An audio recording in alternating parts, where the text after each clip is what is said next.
mo ng mata sa umaga, ligpit ng higaan mo. Ayan, ayos-ayos konti. Diretso sa mga pusa. Ayan, I hear the sound of music.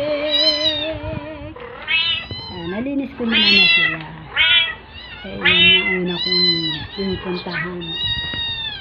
Nakapaghugas na rin at linis ng lababo, mga plato. Ayan, dito nauubos ang oras ko buong maghapon. Pagmulat ng mata, diretso sa kusina, sa mga pusa, huli ang buong bahay ng salas.